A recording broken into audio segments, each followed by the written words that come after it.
ജമാഅത്തെ ഇസ്ലാമി സംഘടിപ്പിക്കുന്ന ബൈത്തു സക്കാത്ത് കമ്മിറ്റിക്ക് കോടതിയിൽ തിരിച്ചടി. ബൈത്തു സക്കാത്തിനെ വിമർശിച്ചതിനെതിരെ നൽകിയ 2 ഹർജികളാണ് കോടതികൾ തള്ളിയത്.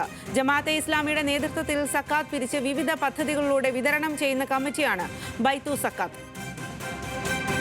കൂടുതൽ വിവരങ്ങളുമായി അനിൽക സയ്യിദാണ് ചേരുന്നത്. അനിൽക, എന്തുകൊണ്ടാണ് ഇപ്പോൾ ഇത് തള്ളിയിരിക്കുന്നത് കോടതികൾ?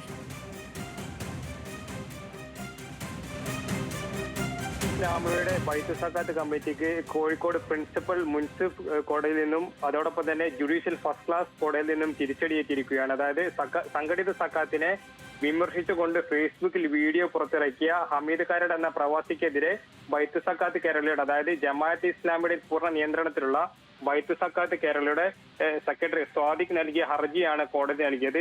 സക്കാത്ത് കൊള്ളയ്ക്കെതിരെ ഫേസ്ബുക്ക് ലൈവിൽ എന്ന തലക്കെട്ടോടുകൂടി 2020 മെയ് 29 ഹമീദ് ഇത്തരത്തിലൊരു വീഡിയോ പങ്കുവച്ചത്. ഇസ്ലാമിക നിയമപ്രകാരം സക്കാത്ത് അർഹതപ്പെട്ട 8 വിഭാഗങ്ങൾക്ക് അതത് വ്യക്തികൾ തന്നെ എത്തിച്ചു നൽകേണ്ടതുണ്ടെന്നും ജമാഅത്തെ ഇസ്ലാമിയുടെ സംഘടിത സക്കാത്ത് പദ്ധതിയായ ബൈത്തു സക്കാത്തിലൂടെ ഇക്കാര്യങ്ങൾ കൃത്യമായി നടക്കുന്നില്ലെന്നുമായിരുന്നു വീഡിയോയിലെ വിമർശനം. കൂടാതെ ഈ ജമാഅത്തെ ഇസ്ലാമിയുടെ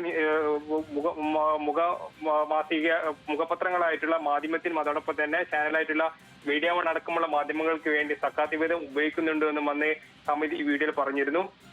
ജമാഅത്തെ ഇസ്ലാമിയുടെ തന്നെ നേതാക്കളുടെയും അതോടൊപ്പം തന്നെ മറ്റു വിഭാഗത്തിന്റെ ഒക്കെ തന്നെ പുസ്തകത്തിലെ പരാമർശങ്ങൾ ഉൾപ്പെടെ അന്ന് ഈ വീഡിയോയിൽ തെളിവിനെ ഹാജരാക്കുകയും ചെയ്തിരുന്നു.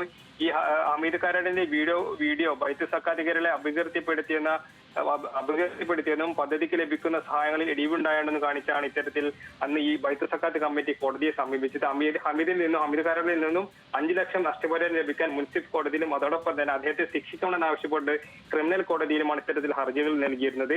പിന്നെ പ്രവാസിയായിരുന്ന ഹമീദ് ഒമാനിൽ ജോലി ചെയ്തുകൊണ്ടിരിക്കുകയായിരുന്നു ഇത്തരത്തിൽ കേസ് നടന്നത്. അദ്ദേഹം നാട്ടിലില്ലാത്തതിനാൽ 2022 ഫെബ്രുവരിയിൽ കേസ് എക്സ്പെർട്ട് വിധിയിലൂടെ ബൈത്തു സക്കാത്ത് കമ്മിറ്റിക്ക് അനുകൂലവും ചെയ്തിരുന്നു. എന്നാൽ അതിനുശേഷം നാട്ടിലെത്തിയ ഹമീദ് കോടതിയിൽ ഹാജരാകുകയും എക്സ്പെർട്ട് ഉത്തരവ് കോടതി പിൻവലിക്കുകയുമായിരുന്നു. അതോടൊപ്പം തന്നെ ഈ ബൈത്തു സക്കാത്തുമായി ബന്ധപ്പെട്ട് തന്നെ ജമാഅത്തെ ഇസ്ലാമിക്കെതിരെ വലിയ രീതിയിലുള്ള വിമർശനം കഴിഞ്ഞ മാസങ്ങളിലൊക്കെ തന്നെ ഉയർന്നിരുന്നു. ബൈത്തു സക്കാത്ത് പദ്ധതി പാണക്കാട്